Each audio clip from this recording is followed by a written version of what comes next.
जदयू भाजपा जो सरकार दलित बच्चे की संस्थागत हत्या के लिए मैं उनको जिम्मेदार ठहराना चाहती हूँ, क्योंकि ये लैक ऑफ कानून व्यवस्था, लैक ऑफ प्रशासन का डर, लैक ऑफ आप कह सकते हैं बेखौफ बार बार रेप होना और उस पे कड़ी निगरानी नहीं होना, उनको सजा नहीं होना, जिसका उदाहरण आपको याद होगा बालिका गृह कांड हुआ, जिसका उदाहरण भैंसा खान जो अभी मार्च में ही सेशन में मैंने उठाया था कि सिवान के 13 लड़कियां को फरार बताया गया और बाद में पता चला।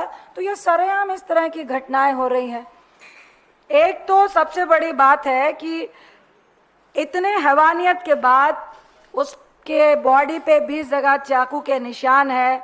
घटना के बाद जो हमारी महिला कांग्रेस की अध्यक्षता है वो उससे बच्ची से मिलने गई, 2 दिन उसको मुजफ्फरपुर के अस्पताल में रखा गया, उसकी हालात सुधर नहीं रही थी। तो स्वास्थ्य व्यवस्था की बातें जो लंबी लंबी होती हैं वो कहाँ पे है? जब कांग्रेस के वरिष्ठ नेताओं ने, वहाँ के लोकल नेताओं ने, इंक्लूडिंग हमारी महिला अध्यक्ष ने जब जाकर बच्ची से हालचाल पूछा और लगा प्रशासन को कि भाई पॉलिटिकल एक्टिविटी हो रही है, नहीं तो कहा जाता है कि आप रेप को पॉलिटिकल क्यों बना रहे हो, और जब तक पॉलिटिकल नहीं बने तो आप तो इलाज भी नहीं करते हो।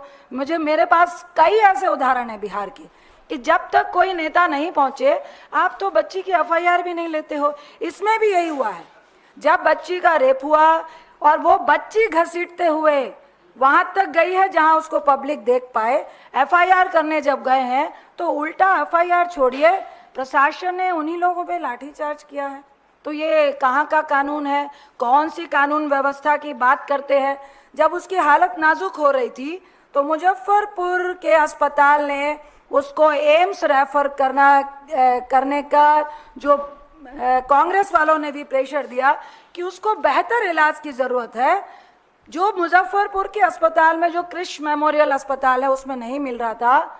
अब एम्स की जो इतनी बड़ी बड़ी बातें होती हैं, एम्स के डॉक्टर्स ने हाथ खड़े कर दिए और कहा कि यह छुट्टियों का वक्त है, समर वेकेशन है और इस बच्ची को मल्टीपल डॉक्टर्स की जरूरत है, जिसमें ईएनटी की जरूरत है, जिसमें जख्मों की जरूरत है, जिसमें गायनोलॉजिस्ट की जरूरत है, जिसमें पेडियाट्रिक की जरूरत है।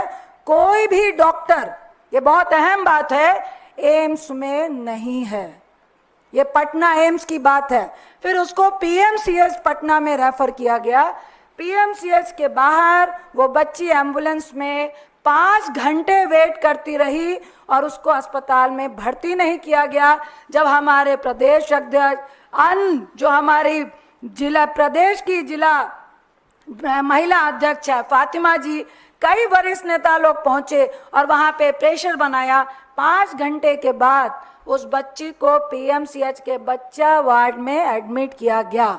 मैं एज एक महिला आपसे बताना चाहूंगी, ऐसी बहुत सारी घटनाएं बिहार में हुई हैं। यदि आप ना पहुंचे, 7 साल की बच्ची के साथ घटना हुई, मैं नाम नहीं लूंगी उस डॉक्टर का। उस डॉक्टर ने कहा कि मैडम ये मेरा काम नहीं है, ये तो मैं वेजाइना टीयर लिख सकता हूं।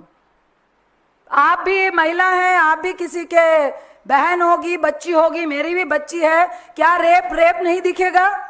क्या अगर वजाना से ब्लीडिंग हो रही है और एक 7-8 साल की बच्ची है, क्या आपको रेप नहीं दिखेगा? लेकिन डॉक्टर कह रहा है मैं मजबूर हूं मैडम, मैं वजाइना टीयर लिख दूंगा। क्या इसी तरह से इसके साथ हुआ? इसको बच्चा वार्ड में क्यों एडमिट किया गया? यह बलात्कार का केस है।